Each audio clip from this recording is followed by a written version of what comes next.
Welcome back, everybody. It's Pat Kilner here with John Kirk, as promised, and we're here at Tower Hill. John Kirk, as many of you know, is not just a phenomenal real estate agent and a great listing agent, he's also the director of sales for the Kilner Group, which means everything having to do with sales, he is the man. The buck stops with him in terms of how we teach the sales process to folks here at Tower Hill and at the Kilner Group. So, John, thanks again for joining. Thanks. Last week as you were teaching, you started to talk about this idea of inefficient on purpose. Mm-hmm. This whole concept of really syncing time with your clients, such that there's a trust engendered there. It's really pretty amazing, and I'd love for you to just unpack that. Sure. For the next few minutes. Yeah, no problem. And thanks again for having me. Absolutely. My sort of idea of being inefficient on purpose was really born out of actually multiple sales jobs in my life, right? Where the whole idea is that the salesperson goes in and closes the person there at the table. Yeah. So whether that's in some other industry or whether it's real estate related, Sure. right? I witnessed folks throughout my career who just will not leave until they push that piece of paper in front of somebody and get them to sign. Yeah, That's almost a submission process. Yeah, and it's actually it's a terrible business practice from that. I don't respond very well to that. I don't think people respond very well to that in general. I mean, you have guys in different industries really pressuring you hard. That is not what we're about. This is not how we teach. This is not how I run my own personal business. Yeah. And so the whole idea of being inefficient on purpose is the reverse of that. Yeah. It is to actually sink more time into the relationship and invest in that relationship more than just running a presentation and go, okay, you ready to sign?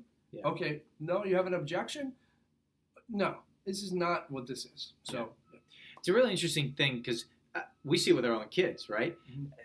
Kids know when you're trying to push them into getting something done around the house or whatever it is, versus being dad, building really what is trust, right?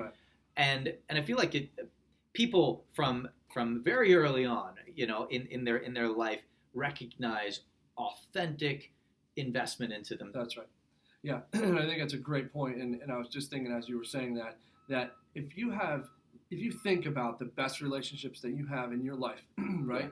And you go down the list of friends, really great friends, great family, great teacher-student relationships. Great coaches. Great coaches, right? Yeah. Those are the people, if you look at them, those are the people that you actually spent the most time with in your life, right? And so if you want a great client relationship, that does not come from a 20-minute presentation and getting you to sign a piece of paper. Yeah. This is not where that comes from. That comes from an investment and what the world, I think, would call a gross inefficiency, right?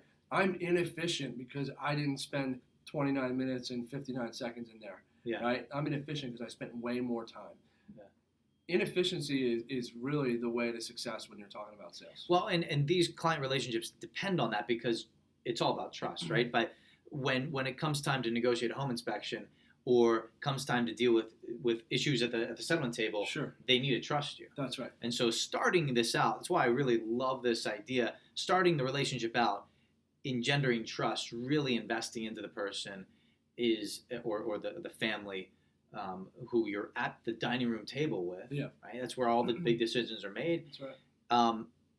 That is really, I think it's been the reason for so much of your success, and you bringing that level of just trust building to people has really, I mean, the proof's in the pudding. Your numbers are just phenomenal in terms of number of closings per year, your close ratio, but the close ratio comes not by focusing on how fast you're getting in there and how quickly you're pushing paperwork in front of people, but the depth of relationship. So thank you for elaborating on that a little bit for us. Yeah. I wanted also, because we don't have a lot of time, I wanted to also just ask you, you're leading the group, you're leading the sales part of the Kilner Group, and I know that you've mentioned that you're looking for other great people to continue to grow with. Sure. So talk to me about who are you looking for? Yeah. So thank you so much for the opportunity to talk about this, because Yeah. it is really the lifeblood of our organization is is people coming to hang out with us Yeah. essentially, and we are looking for talented people. Obviously,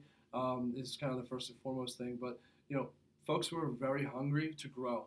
Yeah.